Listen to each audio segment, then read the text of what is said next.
Mi madre gastó mis $6.5 para la universidad en mi padrastro y sus hijos. Ahora él la abandonó por otra mujer con dinero. Y ella vuelve suplicando perdón, pero yo la dejé sin palabras. Tengo 24 años. Trabajo en marketing para una empresa mediana en el Midwest. Y honestamente necesito contar esta historia porque lo que me hizo mi madre básicamente me cambió la vida entera, y no en el buen sentido. Supongo que debería empezar desde el principio, cuando tenía 16 años y mi mamá conoció a Mark. No recuerdo exactamente cómo se conocieron, creo que fue en algún evento del trabajo o algo así, pero lo que sí recuerdo perfectamente es la primera vez que vino a cenar a la casa con sus dos hijos, Melissa y Tyler. Melissa tenía como 15 años en ese momento, casi mi edad, y Tyler tenía unos 13, y desde ese primer día yo sabía, ya sabes, tenía esa sensación rara en el estómago de que las cosas iban a cambiar, pero nunca imaginé cuánto. Mi papá había fallecido cuando yo tenía 11 años, un accidente de tráfico súper repentino, y desde entonces había sido solo mamá y yo contra el mundo, o eso pensaba yo. Ella trabajaba como gerente en una tienda minorista, nada glamoroso, pero ganaba lo suficiente para que estuviéramos bien, y durante esos 5 años, antes de que apareciera Mark, la verdad es que estuvimos bastante unidas. Ella había estado ahorrando para mi universidad desde que nací, algo que mi papá había empezado, y que ella continuó religiosamente después de que él murió. Me lo decía todo el tiempo. Olivia, tu educación es lo más importante. Tu papá hubiera querido que fueras a la universidad, y yo me lo creía completamente porque veía cómo cada mes apartaba dinero en esa cuenta de ahorros especial que teníamos. Para cuando tenía 16, había como $500 ahí. No era una fortuna, pero era algo, ¿sabes?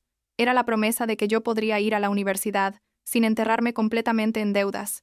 Y entonces llegó Mark. Al principio parecía buen tipo. La verdad. Trabajaba en construcción o algo así. Siempre andaba con botas de trabajo y camisas de franela, tipo el clásico hombre trabajador del Midwest. Pero, lo que no me di cuenta en ese momento, es que básicamente no tenía trabajo estable. O sea, tenía trabajos aquí y allá, pero nada consistente, y vivía en un apartamento pequeño con Melissa y Tyler porque su ex esposa, la mamá de ellos, se había largado con otro tipo dejándolos a él con los niños. Mi mamá se enamoró de esa historia, del padre soltero luchando por sus hijos, y yo en ese momento pensé, bueno, si mamá es feliz, yo estoy feliz, ¿no? Qué ingenua era. Las cosas se movieron súper rápido. Mark y sus hijos prácticamente se mudaron con nosotros en cuestión de meses, y antes de que yo cumpliera 17, mamá y Mark ya estaban casados. Fue una boda pequeña, nada especial, en el juzgado un sábado por la mañana. Recuerdo que yo llevaba un vestido que había comprado en una tienda de segunda mano, porque mamá dijo que no teníamos presupuesto para algo nuevo, pero luego vi que Melissa tenía un vestido completamente nuevo de Macy's, y ahí fue cuando empecé a notar. El patrón. O sea, al principio pensé que estaba siendo paranoica, pero las señales estaban ahí desde el principio si hubiera querido verlas. Melissa recibía todo, literalmente todo. Cuando cumplió 16, apenas unos meses después de la boda, le hicieron una fiesta enorme, tipo alquilaron un salón de eventos y todo, con DJ y decoraciones súper elaboradas, invitaron a como 80 personas. Yo había cumplido 17 3 semanas antes de eso, y me habían regalado un juego de toallas. Sí, toallas. Y una tarjeta de $50 para Target. Cuando le pregunté a mamá por qué Melissa tuvo una fiesta tan grande, me dijo que era porque era su Sweet 16 y que eso era importante, y que mi cumpleaños había sido tranquilo, porque yo había dicho que no quería nada especial. Pero yo nunca dije eso, nunca. Y cuando intenté explicarle eso, Mark intervino y dijo que yo estaba siendo inmadura y celosa, que debería estar feliz por mi hermanastra. La cosa es que, mirando hacia atrás, debía verlo, visto venir desde ese momento. Mark tenía una forma de manipular cada situación para que sus hijos quedaran en primer lugar, y mi mamá, no sé, era como si estuviera bajo algún tipo de hechizo con él. Ella que siempre había puesto mi educación primero, que siempre me había dicho que yo era su prioridad, de repente estaba justificando por qué Melissa necesitaba ropa nueva de marca, mientras yo debía conformarme con ropa de tiendas de descuento. Mamá decía que Melissa estaba en una etapa en la que la imagen era importante, que las chicas pueden ser crueles con otras chicas que no se visten bien, y que yo era más madura y no me importaban esas cosas. Y lo peor es que yo intentaba ser comprensiva, intentaba no causar problemas porque no quería hacer la vida de mamá más difícil de lo que ya era tratando de manejar una familia mezclada. Pero entonces pasó lo de mi habitación. Yo tenía una habitación decente, no enorme pero cómoda, con un escritorio donde hacía mi tarea, y un closet suficientemente grande. Un día llegué de la escuela y mamá me dijo que necesitábamos hablar.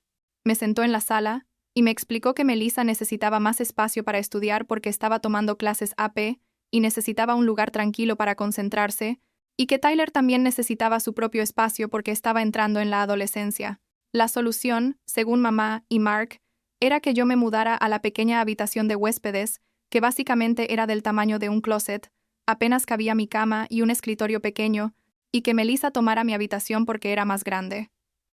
Yo me quedé ahí sentada como, ¿me estás hablando en serio? Pero mamá ya lo había decidido, y cuando intenté protestar, Mark dijo que yo estaba siendo egoísta, que en 2 años me iría a la universidad. De todos modos, entonces, ¿qué importaba? Y que Melissa todavía tenía 3 años más de secundaria, entonces necesitaba ese espacio más que yo. Me mudé a ese cuarto. Minúsculo, y fue humillante, ¿sabes? Cada vez que pasaba por lo que solía ser mi habitación, y veía a Melissa ahí con todas sus cosas nuevas, sus pósters de boy bands y su escritorio enorme que Mark le había comprado, sentía como si me estuvieran borrando de mi propia casa. Y Tyler tenía su propia habitación también, una habitación que antes era el cuarto de estudio de mamá, pero aparentemente él la necesitaba más. Yo básicamente vivía en un closet mientras los hijos de Mark se expandían por toda la casa. Mi mamá, cuando me quejaba, me decía que solo fuera paciente, que las cosas se acomodarían, que Mark estaba pasando por un momento difícil y que necesitábamos apoyarnos mutuamente como familia. El golpe real llegó cuando tenía 18 años, justo antes de graduarme de la secundaria.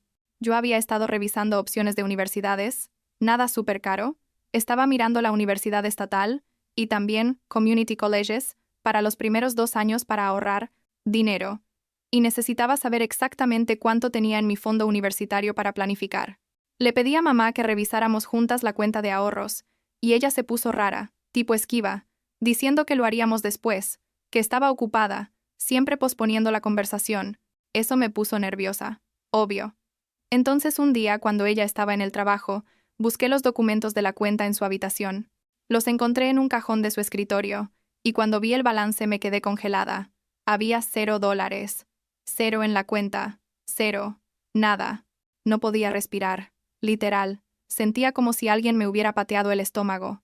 Esos $500 que se suponía que eran para mi educación, que mi papá había empezado y que mamá había prometido proteger, habían desaparecido completamente. Los estados de cuenta mostraban retiros durante los últimos 2 años, la mayoría después de que Mark se mudara con nosotros. Había retiros para una computadora nueva, para ropa, para la fiesta de Melissa, para arreglar el auto de Mark, para no sé cuántas cosas más. Mi dinero, el dinero que era mío, se había gastado en la familia de Mark mientras yo estaba viviendo en un closet con ropa de segunda mano. Cuando mamá llegó a casa esa noche, la confronté. Puse los estados de cuenta en la mesa de la cocina y le pregunté qué había pasado. Ella ni siquiera lo negó, solo se quedó ahí parada con esa expresión culpable en su cara y dijo: «Olivia, podemos hablar de esto después. Mark y los niños están en la sala».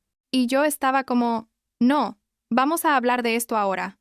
¿Dónde está mi dinero para la universidad?». Y ella finalmente admitió que lo había usado, que habían tenido gastos inesperados, que Mark había perdido su trabajo por unos meses y necesitaban el dinero para mantenernos a flote, que Melissa y Tyler también necesitaban cosas para la escuela. Me dijo: «Todos tenemos que hacer sacrificios, Olivia. Todos tenemos que contribuir. Esta es nuestra familia. Ahora, y debemos apoyarnos mutuamente». Yo estaba destrozada, completamente destrozada. Le grité. Le dije que ese dinero no era suyo para gastarlo, que papá lo había dejado para mí, que ella me había prometido durante años que estaría ahí para mi educación. Y ella solo lloraba diciendo que lo sentía, pero que no había tenido opción, que Mark había perdido su trabajo, y que ella había hecho lo mejor que pudo. Entonces Mark entró a la cocina y me dijo que dejara de hacerla sentir mal, que ella había trabajado duro para mantener un techo sobre nuestras cabezas, que yo debería estar agradecida por todo lo que tenía, en lugar de quejarme por dinero. Le dije que ese dinero era mío, que mi padre había muerto para que yo pudiera tener una educación. Y él me dijo que mi padre ya no estaba aquí, y que él era mi padre ahora, y que en esta familia todos contribuían equitativamente. Equitativamente. Esa palabra todavía me hace hervir la sangre. No había nada equitativo en Way, cómo me trataban versus cómo trataban a Melissa y Tyler.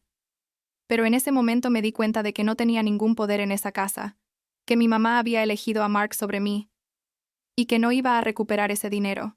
Me encerré en mi pequeña habitación esa noche y lloré hasta que me dolió la garganta. Toda mi vida había trabajado duro en la escuela, había sido una buena hija, había hecho todo lo que se suponía que debía hacer, y ahora no tenía nada. Sin dinero para la universidad, sin apoyo de mi familia, sin nada.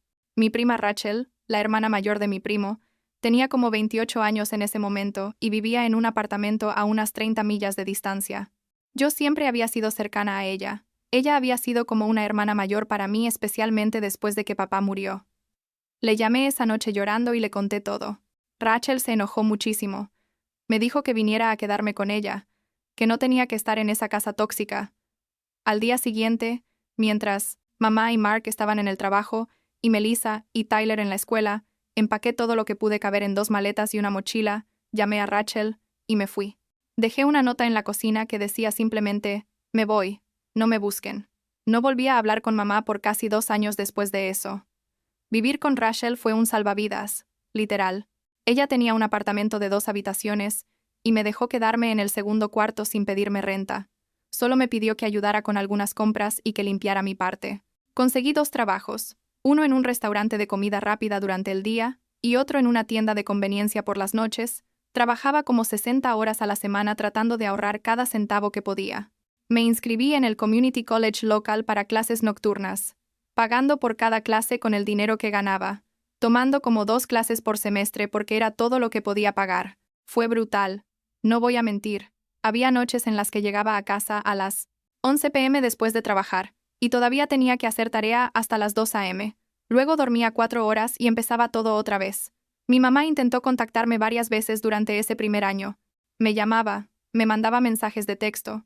Incluso apareció en el apartamento de Rachel una vez, pero yo no quería saber nada de ella. Rachel le dijo que me dejara en paz, que ya había hecho suficiente daño. Mamá le decía a Rachel que yo estaba siendo inmadura, que necesitaba perdonar y seguir adelante, que ella era mi madre y que eventualmente tendría que hablar con ella. Pero yo no estaba lista, ni siquiera cerca de estar lista para esa conversación. Los 2 años en Community College fueron probablemente los más difíciles de mi vida, pero también los más importantes. Aprendí a valerme por mí misma completamente. Aprendí que no necesitaba a mi mamá o a Mark o a su familia falsa para sobrevivir. Mantuve un promedio de 3.7 mientras trabajaba esos 2 empleos. Me gradué con un título asociado en negocios y logré ahorrar suficiente dinero para transferirme a la universidad estatal. Cuando tenía 20 años me mudé a una ciudad universitaria más grande. Conseguí un apartamento compartido con 2 compañeras de cuarto y finalmente dejé uno de mis trabajos para concentrarme más en la escuela, aunque seguía trabajando medio tiempo en una cafetería del campus. La universidad estatal fue diferente. Mejor. Por primera vez en años sentí que estaba construyendo algo para mí, que estaba en un camino que yo había elegido.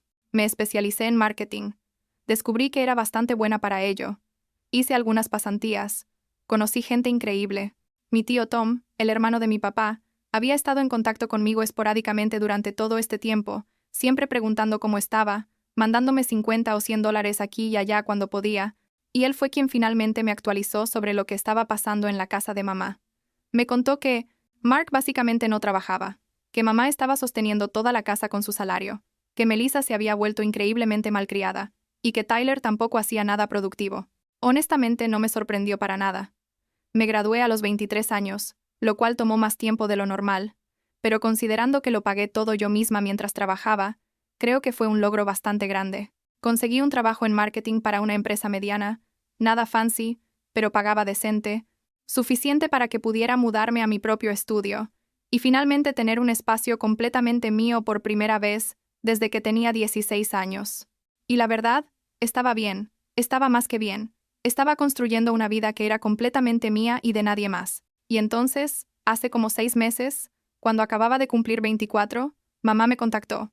No había hablado con ella en años, ni un mensaje, nada. Entonces, cuando vi su nombre en mi teléfono, mi corazón dio un salto. Tipo, pensé que tal vez había pasado algo malo, una emergencia o algo así. Contesté, y ella empezó con el típico: hola cariño, ¿cómo has estado? Te he extrañado tanto. Como si no hubiera pasado nada, como si no me hubiera robado mi futuro y elegido a Mark sobre mí. Le pregunté directamente, ¿por qué me estás llamando? Y ella se puso rara, nerviosa, y finalmente me dijo que necesitaba pedirme un favor. Un favor. Después de todo lo que me había hecho, después de años de silencio, me estaba pidiendo un favor. Resulta que Melissa, que ahora tenía como 23 años, se había mudado a un apartamento en la ciudad, y no podía pagar la renta. Mamá me preguntó si yo podía ayudar a pagar el apartamento de Melissa, tipo contribuir 1,000 o 1,500 al mes. Me quedé literalmente con la boca abierta. ¿Puedes creerlo? Esta mujer me había robado 6,500 dólares, me había tratado como ciudadana de segunda clase en mi propia casa, me había obligado a valerme por mí misma desde los 18 años, y ahora me estaba pidiendo que pagara el apartamento de su hijastra favorita. Le pregunté si estaba hablando en serio, y ella dijo que sí, que Melissa estaba pasando por un momento difícil, que había perdido su trabajo, que necesitaba ayuda familiar, que yo ahora tenía un buen trabajo y podía permitírmelo. Le dije que no, rotundamente no. Le dije que ella había elegido a Mark y sus hijos sobre mí años atrás, que había gastado mi dinero en ellos, que me había dejado sin nada, y que ahora yo no le debía nada a ella ni a Melissa, ni a nadie de esa familia. Mamá empezó a llorar, diciendo que yo era su hija, que las familias se apoyan mutuamente, que ella había cometido errores, pero que ahora necesitaba mi ayuda. Y yo simplemente le dije, lo siento, mamá, pero no es mi problema. Y colgué. Luego la bloqueé en todo, teléfono, redes sociales, email, todo. 2 semanas después, Mark me llamó. Había conseguido mi número de alguna manera, probablemente de mi tío Tom o algo así. Me llamó y empezó agresivo inmediatamente, diciendo que yo era una egoísta, que mi mamá me había criado, y ahora que ella necesitaba ayuda, yo le daba la espalda, que Melissa era mi hermana, y que las hermanas se cuidan entre sí. Le dije que Melissa nunca fue mi hermana, que él nunca fue mi padre, que habían gastado mi dinero y arruinado mi vida, y que no les debía absolutamente nada. Él me empezó a gritar, diciendo que yo era una mal agradecida, que debería estar agradecida de que mamá me dejara vivir con ellos todos esos años, que yo era una niña mimada. Yo le grité de vuelta. Le dije que él era un manipulador y un parásito que había estado viviendo del dinero de mi mamá durante años, y que si Melissa necesitaba dinero, él debería conseguir un trabajo de verdad y mantener a su propia hija. Colgué, y también lo bloqueé.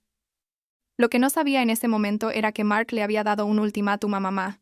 Le dijo que o ella encontraba la manera de pagar el apartamento de Melissa, o él se iba. Y mamá, porque aparentemente no había aprendido nada en todos estos años, empezó a sacar dinero de sus ahorros de retiro para pagar el apartamento de Melissa.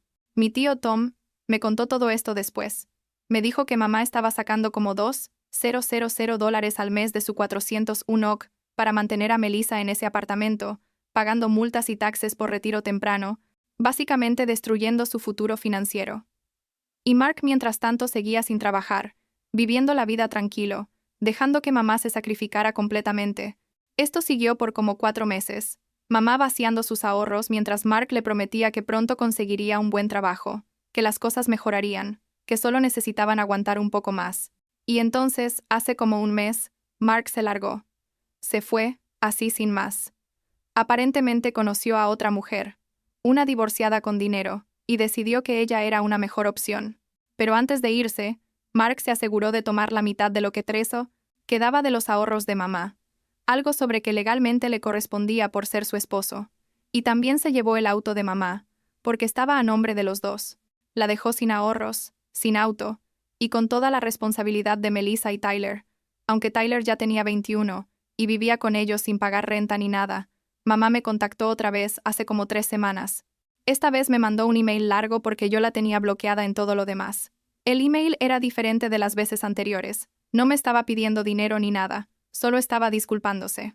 Me contó sobre Mark dejándola, sobre cómo había perdido casi todos sus ahorros, sobre cómo finalmente se daba cuenta de que él la había estado manipulando durante años. Me dijo que lo sentía muchísimo por lo que me había hecho, que había sido una madre terrible, que había priorizado mantener a Mark feliz sobre mi bienestar, que no esperaba que la perdonara, pero que necesitaba que supiera que lo sentía. No le respondí inmediatamente. Honestamente no sabía qué sentir. Parte de mí sentía satisfacción, tipo una validación de que yo había tenido razón todo el tiempo sobre Mark, de que él era exactamente el parásito manipulador que yo siempre había dicho que era. Pero otra parte de mí solo sentía tristeza, porque mi mamá había perdido todo, no solo dinero, sino también años de su vida, por un hombre que nunca la valoró realmente. Hablé con Rachel sobre esto, con mi tío Tom, incluso con mi terapeuta sí, Había empezado terapia como un año atrás porque resulta que años de trauma familiar te afectan. ¿Quién lo hubiera pensado? Y todos me dijeron básicamente lo mismo. Que era mi decisión cómo responder, que no le debía nada a mamá, pero que también debería considerar qué tipo de relación, si alguna, quería tener con ella en el futuro. Finalmente le respondí, y acordamos encontrarnos para tomar café. Nos vimos hace 2 semanas en un Starbucks, territorio neutral. Mamá se veía mayor, cansada, había perdido peso, y tenía más canas de las que recordaba. Se sentó frente a mí, y empezó a llorar antes de que yo pudiera decir nada. Me pidió perdón por todo, no solo por el dinero, sino por años de hacerme sentir como si yo no importara, de poner las necesidades de Mark y sus hijos sobre las mías, de destruir nuestra relación por un hombre que al final ni siquiera se quedó con ella. Me contó que Melissa apenas le hablaba ahora que mamá no podía pagarle más el apartamento, que se había mudado con una amiga y básicamente cortó contacto. Tyler todavía vivía con ella, pero tampoco aportaba nada, solo jugaba videojuegos todo el día. Yo la escuché, no voy a mentir, fue difícil. Había imaginado este momento tantas veces durante los últimos 6 años. Este momento donde mamá finalmente admitiría que se había equivocado, donde validaría todo lo que yo había sentido y sufrido. Y ahora que estaba pasando, no sentía la satisfacción que pensé que sentiría, solo sentía cansancio. Le dije que apreciaba la disculpa pero que no estaba lista para perdonar, que tal vez nunca estaría lista, y que no iba a ayudarla financieramente, ni a reemplazar a Melissa o Tyler en su vida. Le dije que ella había tomado decisiones que tuvieron consecuencias, y que ahora tenía que vivir con ellas, igual que yo había tenido que vivir con las consecuencias de sus decisiones durante todos estos años. Mamá dijo que lo entendía, que no esperaba perdón ni ayuda, que solo quería que yo supiera que lo sentía. Me preguntó si podíamos tal vez mantenernos en contacto, tal vez tomar café de vez en cuando, sin expectativas. Le dije que lo pensaría, que necesitaba tiempo. Y eso es básicamente donde estamos ahora. No he bloqueado su nuevo número, pero tampoco le he escrito. No sé si quiero una relación con ella o qué forma tomaría esa relación. Todo lo que sé es que yo construí una vida para mí misma, sin su ayuda, una vida de la que estoy orgullosa, y que no voy a dejar que nadie, ni siquiera mi mamá, me haga sentir culpable por proteger esa vida y mi paz mental. El otro día mi tío Tom me dijo que estaba orgulloso de mí, que había manejado todo esto con mucha más gracia de la que él hubiera tenido en mi situación. Y supongo que eso es algo, ¿no? No tengo una familia tradicional, no tengo esa relación perfecta con mi madre que todo el mundo parece tener, pero tengo a Rachel, tengo a mi tío Tom, tengo amigos increíbles que se han convertido en mi familia elegida, y tengo una vida que construí completamente sola, y tal vez eso tiene que ser suficiente por ahora.